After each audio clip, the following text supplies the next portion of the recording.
E a gente volta a falar do principal assunto aqui, né, Stephanie? Um dos principais assuntos, né? A gente que lançou essa pergunta para os nossos ouvintes, essas perguntas, na verdade, né? Porque hoje é o Dia Mundial do Livro e a gente quer saber dos nossos ouvintes a relação deles, né? Com os livros, se leem muito, se gostariam de ler mais. E é sobre isso a nossa entrevista com o Marco Maranhão, empresário, especialista em ginástica para o cérebro. Ele que vai falar com a gente o que acontece no cérebro quando a gente lê todos os dias. Boa tarde para você, Marco Maranhão, seja muito bem-vindo, tudo bem?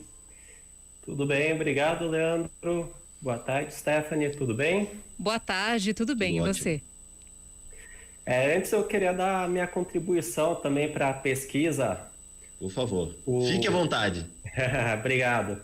Um livro que eu li e me impactou muito foi toda a série do Ramsés, que conta a história do faraó egípcio, Christian Jacques. Muito legal. Quantos livros são? São 6 livros a série.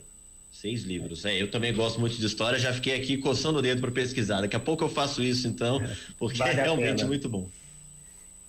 Muito bem. Vamos lá, Marco. Quais são e como são os estímulos durante e depois da leitura ao cérebro, né? Porque a gente imagina que durante as pessoas realmente estão estimulando o cérebro, né? Mas depois também isso dura um pouco. Como é que é esse processo para as pessoas que nesse ato de ler um livro? Não, ótima pergunta, Leandro. Antes de começar exatamente nos benefícios, é importante a gente ter a ideia de uma habilidade do cérebro que chama neuroplasticidade. Então, conforme a gente estimula o nosso cérebro, ele vai se adaptando a esses estímulos. Então, durante a leitura, por exemplo, muito exigida a nossa atenção plena. O que é isso? É a gente focar em uma atividade e meio que esquecer o que acontece ao redor. Aí, quando a gente lê, a gente trabalha muito essa atenção, que é uma coisa que vem faltando um pouco para as pessoas. Uhum. Outra coisa muito próxima a essa atenção plena é a concentração.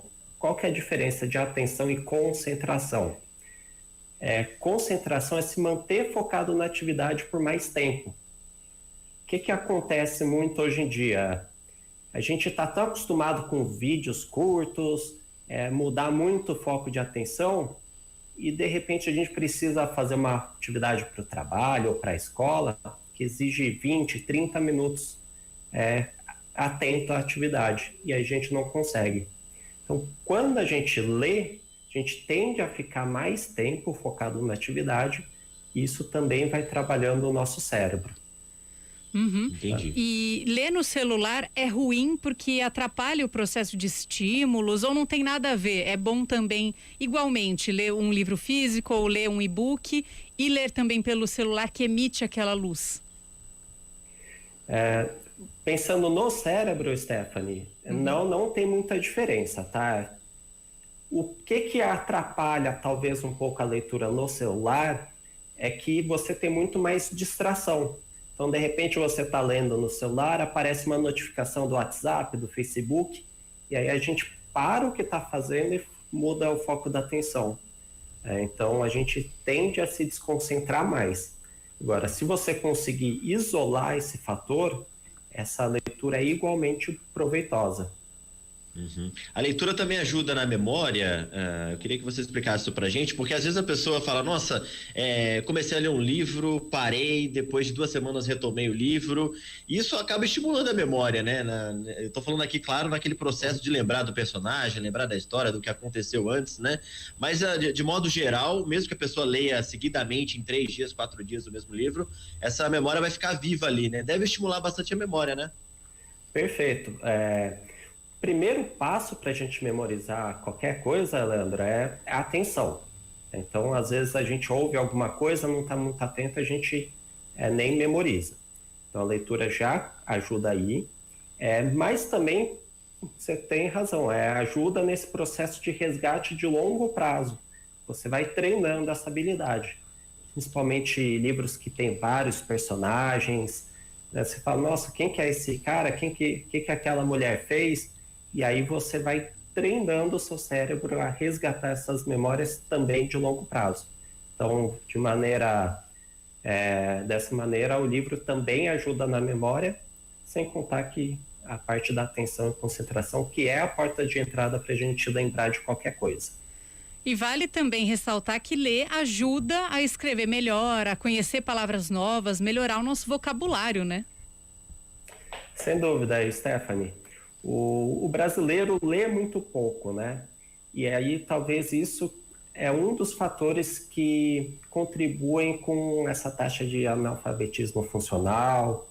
Porque se a gente não está acostumado a ler e a interpretar o que a gente está lendo, a gente vai ter dificuldades para fazer isso mais para frente. Então, quanto mais eu ler, isso, eu estou falando da leitura, mas são várias atividades. Quanto mais eu leio, mais eu vou treinando, mais nosso cérebro se acostuma com essa atividade, e aí minha performance em interpretação de texto ou até o modo de escrever evolui. Um escritor, por exemplo, parece que é fácil, né? O cara pega, começa a escrever e sai o texto todo. Mas ele não começou assim, né? Ele treinou muito para chegar nesse estágio. Uhum. E explica pra gente também, né? Pra quem tá ouvindo a gente agora e gostaria de ler mais ou não lê há muito tempo e quer realmente começar a ler, né? Pegar um livro mesmo, nem que seja um por ano. Aqui a gente não tá falando de números, né? A gente tá falando que quem ler mais não é uma competição, né? Isso é bom a gente deixar registrado. Mas para quem quer começar a ler ou quer ler mais livros, né? Ter o hábito da leitura, quais são as dicas, né? Acho que a gente já deu um pouco o caminho aqui nessas suas respostas, Marco, mas queria que você dissesse pra gente o que a pessoa tem que fazer para treinar o cérebro para começar a ler. Boa pergunta. Leandro, todas essas habilidades cognitivas, e aí a leitura eu incluo numa delas, a gente não pode querer começar de um desafio muito alto.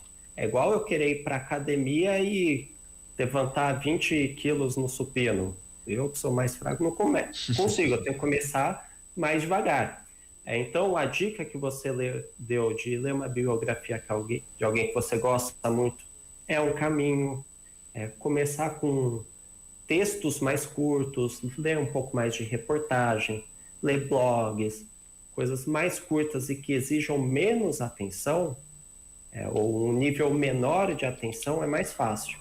Agora, se você quiser começar lendo uma tese, um livro mais denso, você vai começar a ler, seu cérebro não está preparado para essa atividade, e aí você vai chegar no final da primeira página, não vai lembrar de nada do que você leu, vai se frustrar e aí você já vai parar. Tá? Então, tudo que a gente pensar do cérebro, a gente tem que começar com o nível ideal de estímulo.